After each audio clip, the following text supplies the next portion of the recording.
And welcome to the bright side once again. Thank you for joining us. I am Pharmacist Ben. This is your common sense show about health and nutrition and more. 844-236-6010 is our number if you have questions about health, nutrition, prescription drugs, if you want to contribute to the conversation, if you want to share how you're dealing with or any of your ideas about what's going on in this corona crazy world that we are all living in.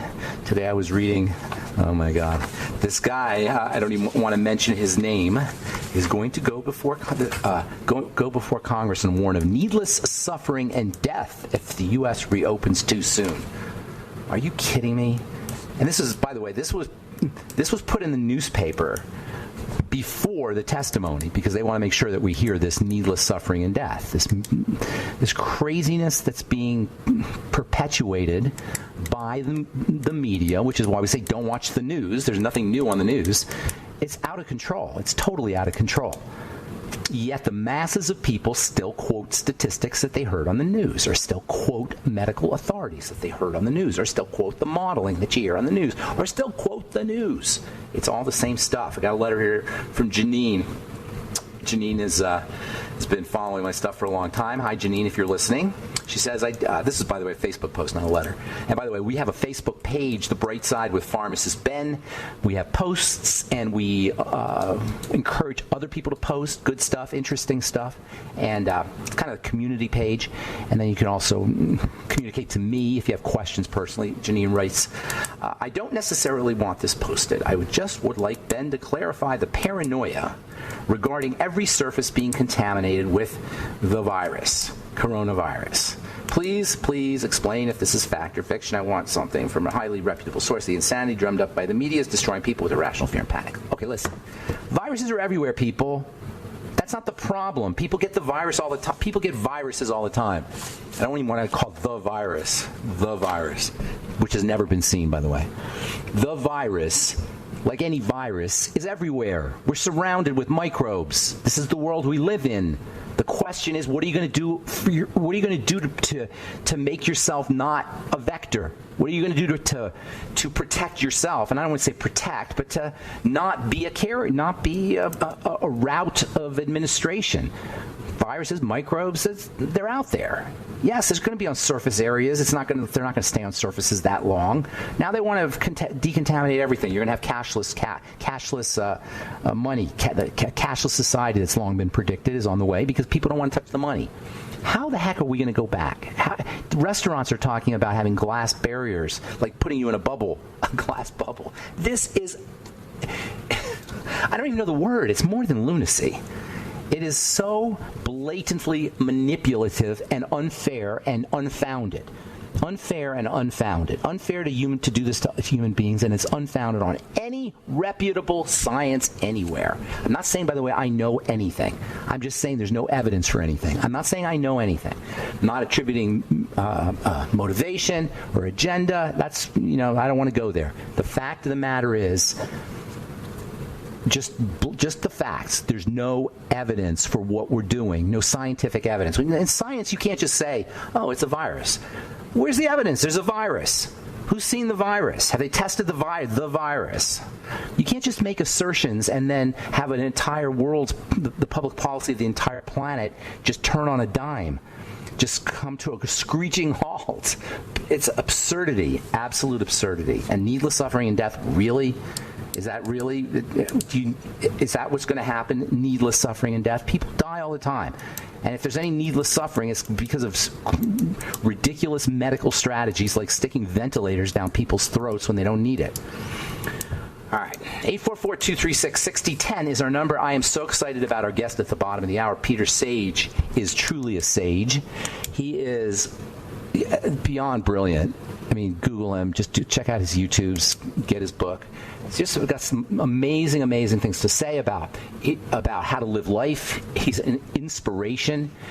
He creates distinctions, like one of his distinctions is motivation versus inspiration, which I absolutely love, and we'll talk about that. And then, and he also has some very interesting takes. And he says exactly what I say: don't watch the news.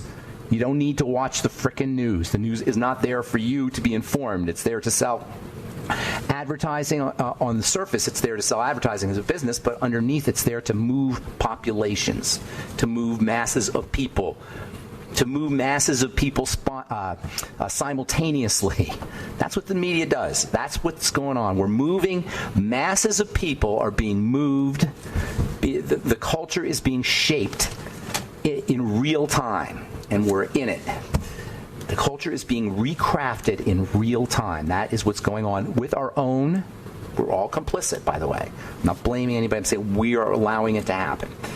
So, anyway, Peter Sage will be on the bottom of the hour. 844-236-6010 is our number. Love to hear from you.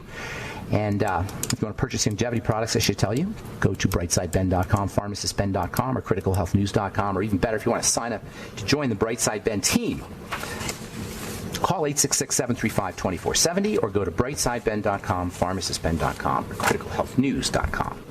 So yesterday I was talking about how I was going to go over my top 10 in no particular order except for number one. That is definitely number one.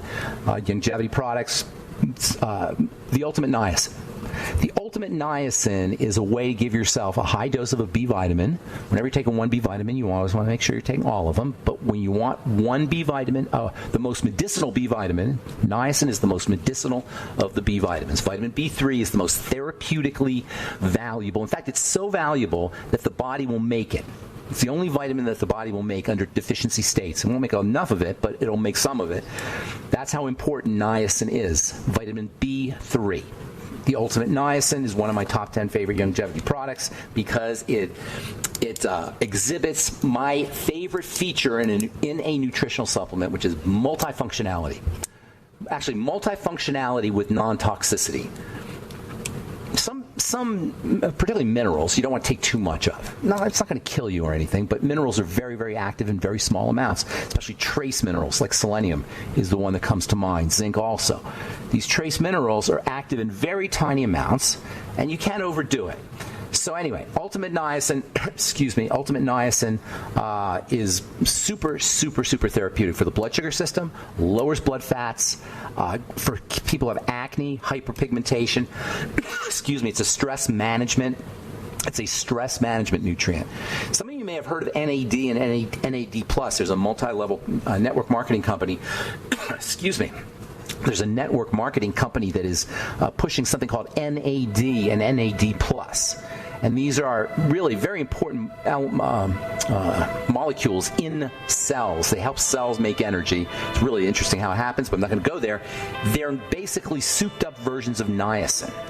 So niacin is the way you build up your own NAD and NAD+, and that's the best way to drive cell energy. All right, I'm Pharmacist Ben. We'll take a commercial break. You're listening to The Bright Side. 844-236-6010 is our number.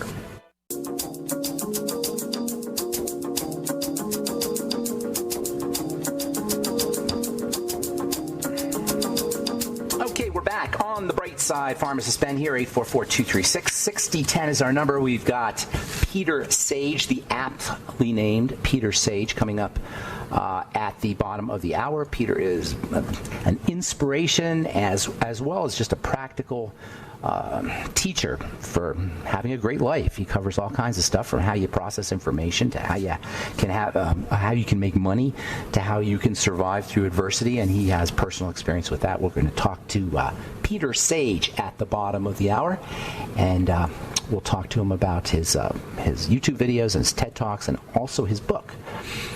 Peter Sage at the bottom of the hour. 844-236-6010 is our number. We'll get to your calls here in just a moment. I want to continue talking about my one of my top 10 favorite longevity products, the Ultimate Niacin, which is they call it the Ultimate Niacin Plus now. It's basically niacin. It has some herbs in it. But basically, it's 500 milligrams of niacin. The one thing about niacin that you got to be careful of is the niacin flush, which some people find very unpleasant. It's kind of like you're hot and itchy. It's caused by vasodilation. Niacin is vasoactive. And this vasoactivity is actually one of its benefits. It improves blood flow. It improves nutrient delivery. It improves oxygenation, and it improves detoxification. It has a blood pressure lowering effect. It's one of the all-time great antihypertensives, nutritional antihypertensives, along with magnesium. And And it also plays a very important role in helping the body process sugar. If you're diabetic, you want to be using the Ultimate Niacin. I don't think it is part of the healthy blood sugar pack, but it's just as equally important as selenium. Niacin is for blood and for blood fats. And by the way, niacin has been shown to lower cholesterol levels like a statin drug does. It's like a natural statin drug, a natural non-toxic statin drug. Anyone who is considering being on a statin drug, or if your doctor said, oh, you may need a statin drug here, it looks like your cholesterol is a little high, use niacin.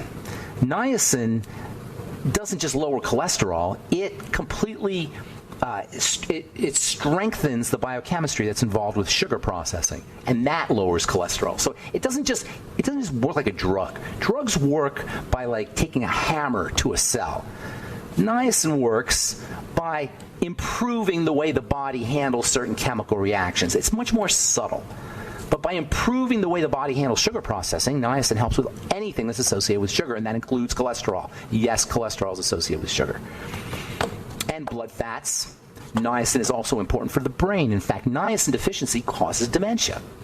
In fact, if you have full-blown niacin deficiency, you may suffer from a disease called pellagra. Pellagra is, if you go to medical school, they tell you pellagra is diarrhea, dermatitis, dementia, and death. They call it the 4 Ds of pellagra: diarrhea, dermatitis, dementia, and death. Now, these are shortcuts, not literally diarrhea, although that might be part of it. It's digestive issues. And dermatitis doesn't mean exactly skin rashes. It means skin issues. And dementia doesn't mean necessarily full-blown Alzheimer's disease. It means you have cognitive issues. How many people can say they don't have cognitive, as they get older, that they don't have cognitive issues? How many people can say that they have, how many people will tell you that their skin is sensitive and rashy?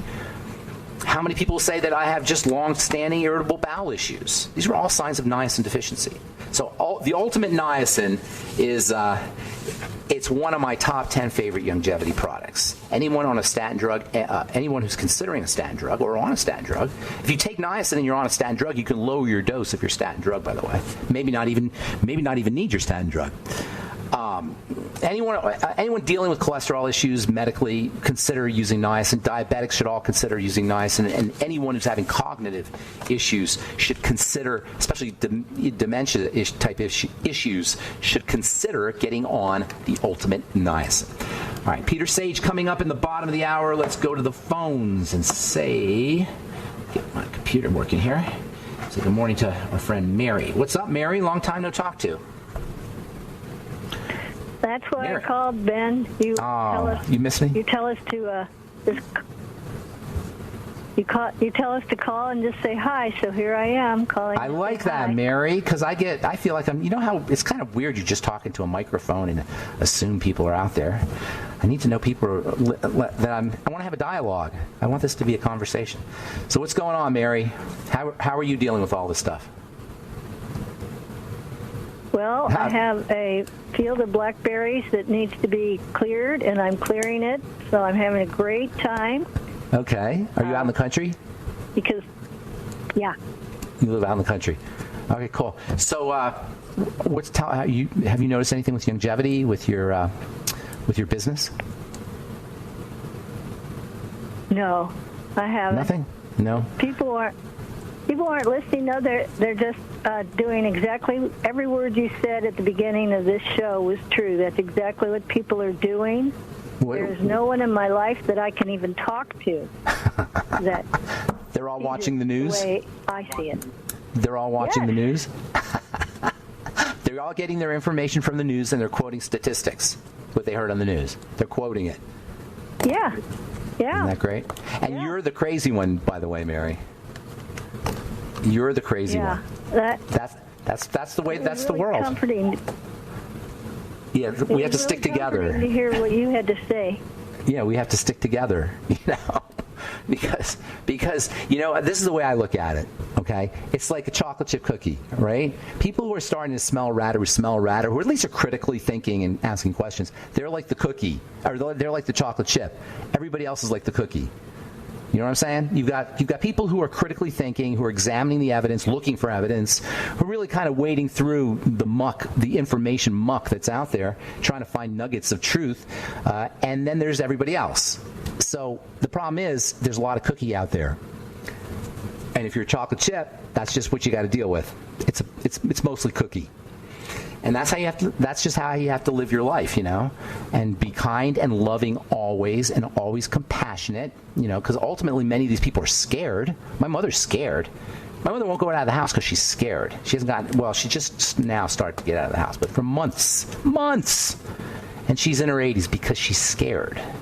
And that's what gets me is the fear that's being promoted is really just the fear alone is having a negative effect. Forget virus, just the fear alone, the psychological impact. Somebody should be. I heard somebody quoting a statistic that suicides were up, but I want to know. Somebody should do some research on what are the psychological impacts of all of this promoting of fear.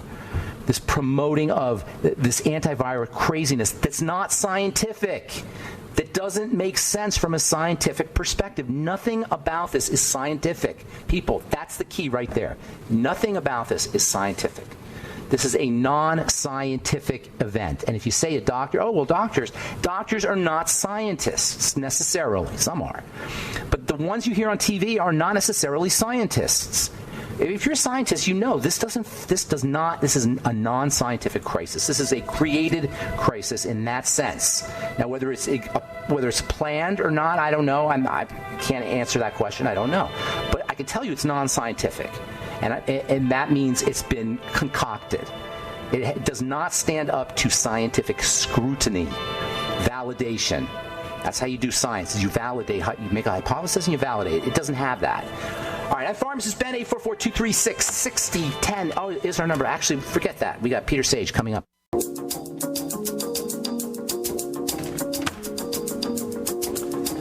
Okay, we are back on the bright side. I am Pharmacist Ben. Thank you for joining us. Please check out our websites, brightsideben.com, pharmacistben.com, and criticalhealthnews.com for all of the longevity products. We've got news stories and blog posts and videos and lots of good health information.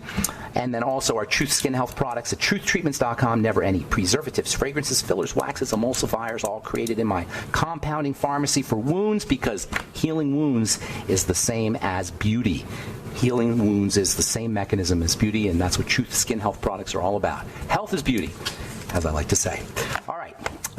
I am super, super excited to have our next guest on. Peter Sage is I don't even know what to call him, but he's an amazing teacher and a master explainer of and motivator and inspirer. And he's got all these, he's loaded with pearls and nuggets of wisdom. I've been following his work now for probably about 6 or 8 months. His YouTube videos, and I'm currently reading his book. And there's just so much to talk to Peter Sage about. He's inspirational. He's motivational. Please, welcome to the bright side, Peter Sage. Hey, Peter, such an honor to talk to you. Ben, it's an absolute pleasure to be here, and I hope to see if we can add some value to your audience. You know what? You hit the nail on the head. I was going to talk to you. That's the first thing I was going to ask you about. You have a story in your book. You talk about entering into prison, a really nasty prison, as it turns out, for a civil violation kind of thing that you did, which I'd love to talk to you more about. But the first thing you did when you went to prison was you said in this book, you talk about this. How can I add value? What can I do to make this? That is the coolest thing that you did that when you first entered into prison. Because if you can do that when you enter into prison, imagine we should be able to do that in our life. Everywhere we go, we should be able to say, how can I add value? How would that change our world? How would that change our perspectives? How would that change the way we live our lives if the first thing we thought of when we entered into a situation was, how can I add value? Well, I think there's two angles to this. One is the general context of understanding challenges, and the other is more the financial concepts of understanding what money is. So let me address the first one for a second. See, I think one of the greatest days in a human being's life on their journey of emotional maturity is the day that they finally realize that life is not a comfort-centric experience, but it's a growth-centric experience. Wow. And if we look at nature, everything in nature grows and contributes, or it's taken out of the food chain. That's the two laws of nature. That's not me saying that. That's look out of your window. And so, if we want to be in line with what the spirit, the harmony of why we're here is, in which case things tend to line up a little better in our favor, then wouldn't it make sense to go to nature to look for the answers? And so, growth comes through challenge. We know that. Go to the gym, and we understand that there is a rule set that means if you push the body past its pre-programmed limits, or the limits that it can take, then it is designed to return with a better version of itself. And we're all familiar with that. So when it comes to our own journey, if we understand that, moment by moment, if I know that I'm in the gym and I'm an athlete, I have a very different attitude towards my workouts than if I didn't know I was in the gym and wondered why this personal trainer is trying to make me throw up on a treadmill. Okay?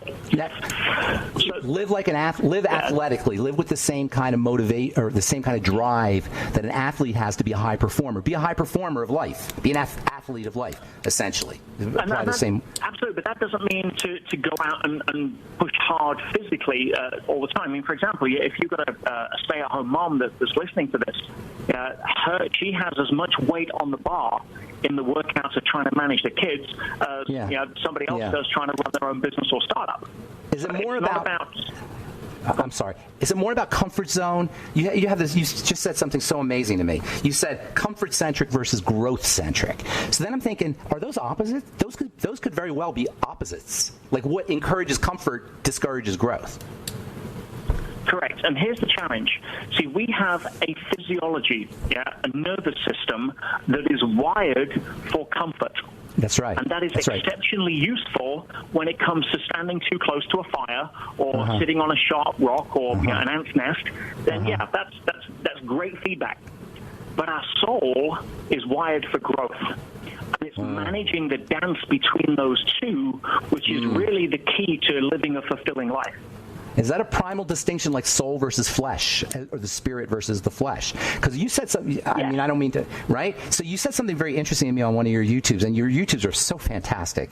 I encourage everybody to listen. They're just a wealth of information. But you made a very interesting distinction, I thought, and it was inspiration versus motivation.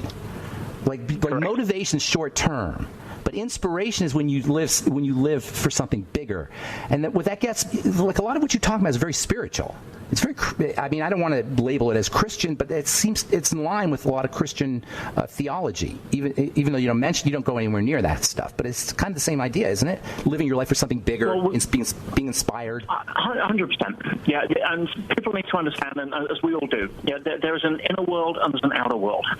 Yeah, the outer world is the three-dimensional reality, the physical reality that we perceive that we live in, made up of matter. And then there is the inner world. And this is where people get confused, because if you're a materialist where you're just basically thinking that Newton's laws are all there is, you immediately discount the real richness of life. There's no formula or equation on a spreadsheet for love or unconditional love. Now, what makes life rich is the experience, because guess what? The only thing we can actually do in life, Ben, is experience. Yeah, that's right. Yeah, that's nothing else. There's nothing else but experience. Everything else is noise and commentary. Yeah, that's right. Shouldn't we be deconstructing so we can start to work with that? Because that's where you get the most leverage, at the level of experience. Everything else is just kind of superficial on top of that. And there's our experience, and there's learning from the experience of others. But generally speaking, we're here and we have free will to make choices. And just like being in school, the purpose of school is not to be happy. We know that. Right? It doesn't mean to say you can't be happy in school, but it's not That's not the purpose. Yeah. And you get to make choices in school. Yeah. You can choose to show up, study, apply yourself, and that'll give you a different outcome than if you choose to skip school, play truant or hooky, get drunk, and not show up for exams. Right? They're two different paths. The environment is the environment. The school is the school, irrespective of your choice on how you interact with it. Now, take that as a concept and now apply it to life. You see, if we're here in Earth School, our job essentially is to grow up. Now, when I mean grow up, I don't mean physically. We don't get spiritually mature. Spiritually mature. Yeah. Emotionally, spiritually mature, and that's a choice. And as you know, and I'm sure many people listening know, that there's a lot of emotional teenagers running around in very adult bodies right now. Yeah, but you also say something very interesting in your book. You say theory does not cover the price of admission to the higher levels of growth or conscious awareness, right? So it's more than just theory. It's more than just school in terms of theory. You actually have to participate. You can't just read about it. You actually have to get fired, or you have to go through death. That we're all in. What's that? It's a practical exam that Practical exam. All right, hang on, Peter. We got to take a commercial break. We're talking to Peter Sage, author and motivational speaker and brilliant man. His book is The Inside Track, an inspirational guide to conquering adversity. We'll continue our discussion with Peter Sage on The Bright Side right after this.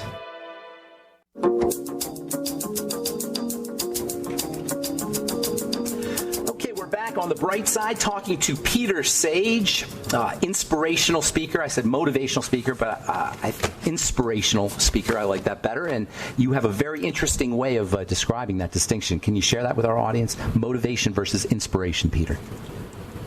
Yes, no, thank you. We all have the ability to use willpower, and willpower is very useful. It's like a sport button in a car. You know, when you need to overtake something, then you press the button and you go. You know, if you need to get up early one day to go meet somebody or catch a flight or whatever, and you're not feeling that, then willpower is good. But it is a very poor long-term strategy because it's never on demand. It always runs out before your long-term behaviors will run out. So motivation is great. I can have all the motivation to hold on to a branch over a cliff, but if you come back in 3 days, I'm not there. Right? So inspiration is different. Inspiration is what I call the nuclear fission of the human soul. Inspiration is where you're powered from within. You're not needing to talk yourself into getting something done and trying to create either a big carrot or a big stick in order to motivate yourself to do it internally. No, inspiration is where work becomes effortless. It's where what would normally make you think, oh, I can't do it, you don't have that conversation. And it almost always has its genesis in doing something bigger than you, doing something that adds value to more people, doing something that expresses a passion that helps others or puts a smile on somebody else's face or leaves a message that transcends who you are. And that's the difference that I find between motivating yourself to have to go to work versus bouncing out of bed in the morning because you're so excited to be able to get done what it is you want to get done for a different reason. Do you think that nature encourages that because that's how you get the best work done, that your most work done? So it makes it pleasurable almost to when you contribute, it makes it pleasurable to work. It's like it's in nature's interest to have the individuals do that, correct? It's like an evolutionary thing. Yes, and if we go to evolution, we see the answer. We look at 400 million years of fossil records. They tell a story. And that story is that life is consistently evolving into ever more higher levels of complexity. If you take an amoeba versus a human body of 50 trillion cells, they're two very different organisms. Whereas if you take 50 trillion amoebas, the individual, and you put one food source there, you've got war, right? Which is why. I'm sorry. Go ahead. Yeah, I was just saying, whereas if you take 50 trillion cells in the human body and one food source, you don't have war, you have harmony. You don't see the liver and the spleen ganging up against the kidneys and the lungs to try to get more hemoglobin up, right? So what we learn through looking at evolution through that lens is that the key to evolving life on this planet is one word: cooperation.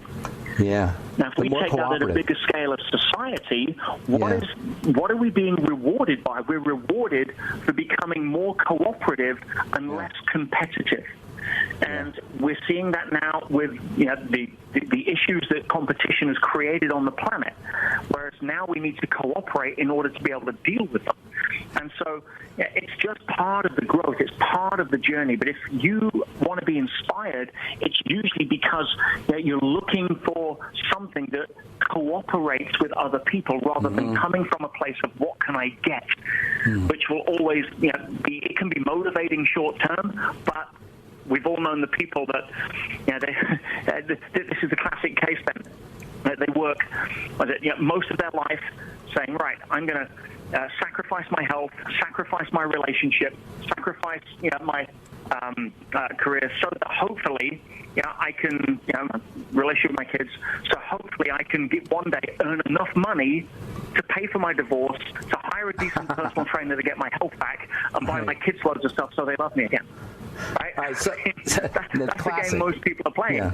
And that's when they realize there is a massive difference between a life-chasing success and a life-chasing fulfillment.